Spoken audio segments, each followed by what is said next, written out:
Chapter 20, Texas Government 2306, a review of Chapter 20, Texas Political Parties.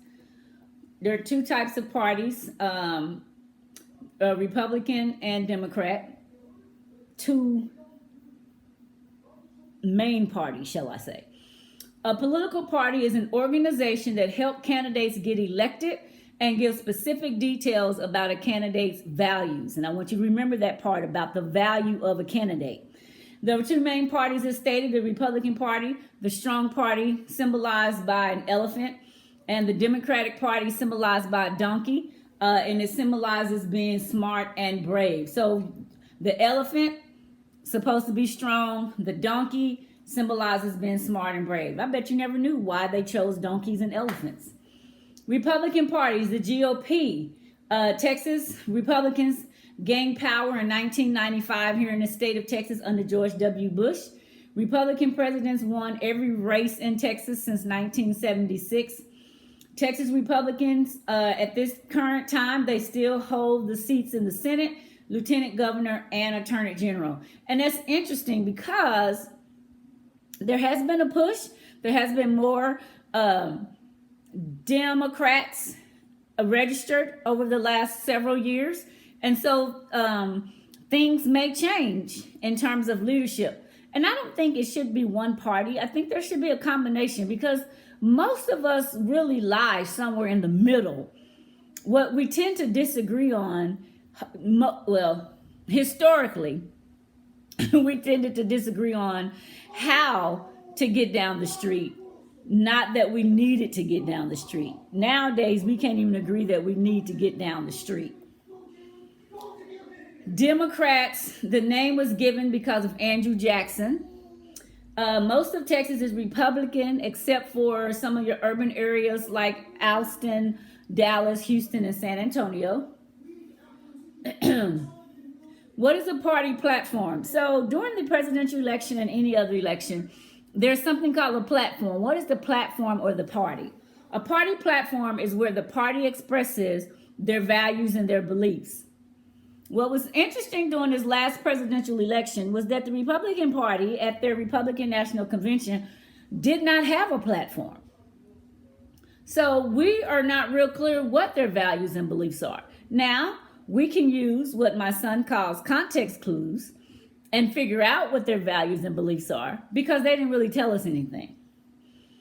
Republicans support, this is what it normally was. Republicans support school choice and vouchers. Democrats support strengthening schools with strong teachers. Republicans generally believe government needs to stay away from business and citizens, which is interesting. And Democrats believe government's role is to ensure fair change in education and social services. Republicans want to ensure that marriage is between a man and a woman, period. Democrats believe that government has no right to put restrictions on the rights of people to marry whom they want. So those are a couple of things that show you the difference in terms of value and beliefs. A temporary party organization takes place on an even number year. Purpose is to elect party precinct delegates. County level conventions are formal and they choose delegates for the state convention. So this year there was a state convention. It wasn't like it normally was because of the pandemic. But those people that are chosen to be delegates are the ones that go to your state party conventions. And every state has a party convention. In the organizational structure, you have a precinct person in charge. You have county executive committee. You have a state executive committee. And that's the person that sets what the party platform is. And then you have the state chair. And these people serve in these roles for 2 years. So everybody's position should be up this year. And then there'll be people appointed and are elected for the next year.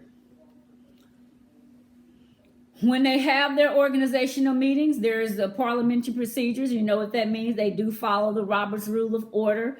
They do have meetings that should be fair. So they're kind of used just like if you ever go to a PTA meeting, if you ever go to a city council meeting, That's how they're set up. They introduce business, they ask questions, they debate, all of those sorts of things. So when you talk about our parties, there are two main parties, which is Democrats and Republicans. You find out that there are other parties, Independents, Green Party, Libertarian. So there are other parties that sometimes do make it onto the ballot for people to vote for them, but primarily on a national level and even on a statewide level, most of your elected officials will either be Democrat or Republican, because it's really hard to break into that middle ground road of either Libertarian or Green Party. Independents have a little bit more success, but any other party doesn't seem to have as much success. So this concludes chapter review of chapter 20.